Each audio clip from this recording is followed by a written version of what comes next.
Hello everyone, it's me Anwesha. চলে আসলাম আরও একটা নতুন ভিডিও নিয়ে। এই ভিডিওটা ছিল সেপ্টেম্বরের 20 তারিখে, আর 21 তারিখে ছিল আমার বার্থডে। তো আমি বার্থডের ভিডিওগুলো নিব জন্যই ভেবেছিলাম যে 20 তারিখ থেকেই শুরু করি, কারণ 20 তারিখে আমার একটা সাজানো ছিল হোম সার্ভিস। তো সেই জন্য আমি দুপুরবেলা রেডি হয়ে চলে যাচ্ছিলাম সাজানোর জন্য। তো সাজানোর কোনো ভিডিও নেই নাই, সাজানোর পরে এটা ছিল ফাইনাল লুক। এটা ছিল একটা নর্মাল ব্রাইডাল মেকআপ লুক। তো লুকটা তোমাদের কেমন লেগেছে জানিও। দেন এই যে মেকআপ আর্টিস্টের হাতের অবস্থা কেমন হয় সাজানোর পর, সেটার একটু ভিডিও ক্লিপস নিচ্ছিলাম। আর সাজানোটা নাটোরের মধ্যেই ছিল, তাই বেশি সময় লাগে নাই, সন্ধ্যার আগ দিয়েই বাসায় চলে এসেছি। আর আসার সময় পিচ্চি বাচ্চাদের জন্য কিছু চিপস চকলেট নিয়ে নিয়েছিলাম। দেন আমি সন্ধ্যার দিকে খাওয়া দাওয়া করে ঘুমিয়ে যাই। আর রাতের বেলা হুট করেই দেখি যে আমার মিষ্টিমার কাকু এসেছে আমার বার্থডে উপলক্ষে সারপ্রাইজ দিতে। আর এটা টোটালি আমার জন্য একটা বিশাল বড় সারপ্রাইজ ছিল। তো আমি অনেক বেশি খুশি হয়ে গিয়েছিলাম এখানে। দেন রাতের বেলা কেক কাটার পর্ব চলে আসে। এই কেকটা আমাকে আমার বাবা গিফট করেছে। এইটা হচ্ছে খাসবোন তনি আপুর কেক, হোমমেড কেক। পেজের নাম, পেজটা আমি ট্যাগ করে দিব।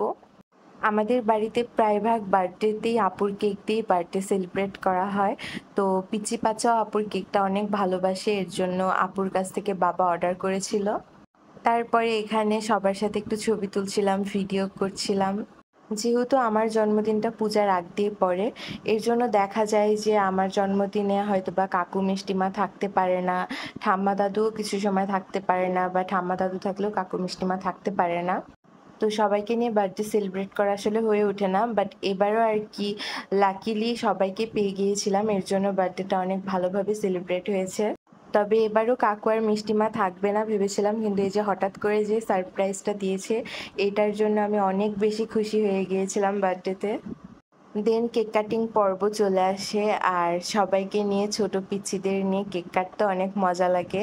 এখানে রিশা বলছিল যে কেকের ক্রিমগুলো ও খাবে, এর জন্য ও একটু কান্না করছিল, মন খারাপ করছিল। তো তারপরে এই যে কেক কাটার পর ও নিজে নিজে কেক খাওয়া শুরু করে দেয়। মানে ওরা সবাই এই কেকটা এত পছন্দ করে, মানে মনে হয় ভাতের বদলে কেক দিলে ওরা কেকটাকেই খাবে। তারপরে সবাইকে আমি কেক খাওয়াই দিচ্ছিলাম। আর এখানে রিশা নিজেই কেক খাবে, ও কারো কাছে কেক খাবে না, ও নিজে নিজে ক্রিম তুলে তুলে খাবে বলতেছিল। তো এখানে যে বাবা আমাকে কেক খাওয়াই দিচ্ছে, তারপর আমি বাবাকে কেক খাওয়াই দিলাম। ছোটবেলার বড়বেলার বার্থডেতে অনেক ডিফারেন্ট, বাট ছোটবেলার বার্থডেতে একরকম এনজয় ছিল, বড়বেলার বার্থডেতে আর এক রকম। আমি দুই সময়টাকে মজা করার চেষ্টা করি, কারণ জীবন অনেক ছোট, তার মধ্যে একটা করে বছর চলে যাচ্ছে, তো প্রত্যেকটা সময়কে আমি এনজয় করার চেষ্টা করি। আমার বার্থডেতে প্রত্যেকবার ২-৩টা কেক কাটাই হয়, মানে ২-৩টা মাস্ট বি থাকে। এইটা এখন আমার কাছে খুব ভালো লাগে, কিন্তু ছোটবেলায় একটা কেক কাটা হতো আর সেই কেকটা মনে হতো যে সারাদিন ধরে খাবো। বাট এখন ২-৩টা কেক কাটা হলেও এই সময়ের পর আর আমার কেক খাওয়া হয় না। আমি অস্মিকে দিয়ে দিই, রিশা থাকলে রিশা খায়। আমার আর কেক খাওয়া হয় না, আমার তেমন ভালো লাগে না পরে খাইতে। বাট ছোটবেলায় কিন্তু যেই কেকটা আনা হইতো, এটা মনে হইতো যে প্রত্যেকদিন যদি খাইতে পারতাম, এরকম একটা বিষয়। দেন এই যে সবাই আশীর্বাদের জন্য টাকা দিচ্ছিল, আর এই মোমেন্টটা আর কি সবাই বলতেছিল যে আমার লাভই লাভ। আসলে আমার লাভ হচ্ছিল পূজার আগে টাকা পয়সা হাতে আসলে কার না ভালো লাগে। আর এই মোমেন্টটা তো ছোটবেলায় পাওয়া যেত না, ছোটবেলায় গিফট পাওয়া যাইতো বেশি, এখন টাকা পয়সা পাওয়া যায়, নিজের ইচ্ছা মতো জিনিস কিনে নিতে পারি। আর এখানে আমার বোন আমাকে 20 টাকা দিয়েছে বার্থডে গিফট। এটা ছিল পরের দিনে। শ্রুতি হঠাৎ করে এসে আমাকে সারপ্রাইজ, আর আমি সিরিয়াসলি দবকে যাই যে মানে ও আসবে আমি জানতাম না, কারণ এবার প্ল্যান ছিল যে বাসাতেই বার্থডে সেলিব্রেট করব, যেহেতু মেঘলা নাটোরে নাই। তো ভেবেছিলাম ওরা আসলে সবাই একসাথে আমরা একটু বের হব, বাট আদারওয়াইজ আজকের দিনটাকে বাসায় সবার সাথে সেলিব্রেট করব। তো শ্রুতি যে আসবে এটা আমি একদমই জানতাম না। ও এসেছিল জন্য আমার বার্থডেটা আরও বেশি স্পেশাল হয়ে যায়, আর আমি একটার পর একটা সারপ্রাইজই পাচ্ছিলাম। দেন আমি দুই পিচিকে নিয়ে একটু বের হয়েছিলাম পূজার শপিং করার জন্য। আর ওরা দুইজন নিজে চয়েস করে ড্রেস কিনে প্রচণ্ড খুশি, সেগুলোই বলছিল যে ওরা খুব খুশি হয়েছে।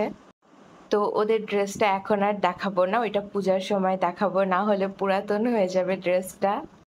আর সকালবেলা তো প্রচুর রোদ বেরিয়েছিল, আর বিকেলবেলা প্রচুর ঝড় বৃষ্টি হয়েছিল। আমার জন্মদিনের দিন প্রত্যেকবারই ঝড় বৃষ্টি একটু হলেও ছিটেফোঁটা দেখা যায়। তো বাসায় এসে স্নান করে আমি খাবার খেয়ে নিই। আমার জন্য স্পেশাল স্পেশাল রান্না করেছিল আমার মা। তো খাওয়া-দাওয়া করে কিছুক্ষণের জন্য ঘুমাইতে গিয়ে দেখি যে একদম ঝড় বৃষ্টি হয়ে আকাশ কালো হয়ে যায়। তারপরে কারেন্টও চলে যায়। দেন কারেন্ট আসার পর আমি একটু মন্দিরে যাই। পূজার দিনে আমি একটু জয়কালী বাড়ি যাই। প্রত্যেকবারই যাওয়ার চেষ্টা করি। তো এবার ভেবেছিলাম যে যেহেতু ঝড় বৃষ্টি হচ্ছে কেমন করে যাব? তারপরেও আরকি যাই ওর মধ্যে। আর এই যে এটা আমাদের নাটোরের জয়কালী মা। তো তারপরে ওইখান থেকে বাসায় আসি। বাসায় এসে সবার সাথে একটু গল্প করি, আড্ডা দিই। আর এই যে আজকে আরো ৩ টা কেক, একটা কেক শ্রুতি আর মেঘলা আমাকে গিফট করেছে, একটা তনি ভাবি আমাকে গিফট করেছে, আর একটা কাকু আমাকে গিফট করেছে। আর এখানে হচ্ছে আমার মা যেগুলো রান্না করেছে সবকিছু আমার জন্য, অনেকগুলো আইটেম ছিল। তো সবকিছু এই যে ভিডিওতে দেখাই দিলাম। আর এই সবকিছুই আমার ফেভারিট। প্রত্যেকবারই কিন্তু আমার মা আমার জন্য অনেকগুলো আইটেম রান্না করে জন্মদিনের দিনে। তো দুপুরবেলা আরকি যেহেতু বান্ধবীদের সাথে বের হই, ট্রিট দিই, দুপুরে খাওয়া হয় না, রাত্রেই সবকিছু এভাবে সাজিয়ে দেয়।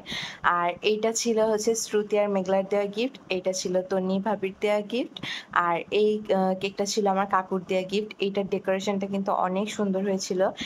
এটাও তনি ভাবির কাছ থেকে নেওয়া হয়েছিল। দেন আমার মিষ্টিমা আমাকে সুন্দর করে কিছু ভিডিও করে দিচ্ছিল। যখন মিষ্টিমা থাকে না তখন কেউ ভিডিও করে দেওয়ার, ছবি তুলে দেওয়ার ওইভাবে থাকে না। তো মিষ্টিমা থাকলে এর জন্য বেশি বেশি ভিডিও করে নিই, ছবি তুলে নিই, যাতে মন মতো আমি সবকিছু আপলোড করতে পারি। দেন ফাইনালি এই জিনিসটা আসে যেটা আমি ছোট হই বা বড় হই আমি সবসময় এটা এনজয় করি। ছোটবেলাতেও বার্থডেতে এই আশীর্বাদের রিচুয়ালটা থাকে যে ধান দুব্বা দিয়ে আশীর্বাদ করা, বড় হওয়ার পরেও এটা থাকে। আর এইটাই আমার কাছে বেশি স্পেশাল মনে হয়, এই সময়টা বেশি ভালো লাগে। পায়েস আর এই ধান দুব্বা দিয়ে আশীর্বাদ করা, এই জিনিসটা না থাকলে মনে হয় যে বার্থডেটা পরিপূর্ণই হয় না।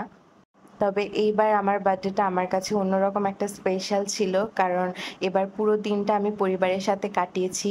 আগে আমি মনে করতাম ফ্রেন্ড সার্কেল, দেন সবার সাথে বাইরে ঘুরফির করা, দেন সবাই আসবে, এইটাতেই সব থেকে বেশি মজা। কিন্তু এখন মনে হয় যে বাইরে বন্ধু বান্ধবের সাথে কাটানো মোমেন্টের থেকে পরিবারের সাথে কিছু স্পেশাল মোমেন্ট কাটাইতে আরো বেশি ভালো লাগে। কারণ বন্ধু বান্ধবের সাথে আমাদের অনেক স্পেশাল মোমেন্ট থাকে, বাট স্পেশাল দিনে পরিবারের সাথে কাটানো মোমেন্টগুলো অন্যরকম হয়।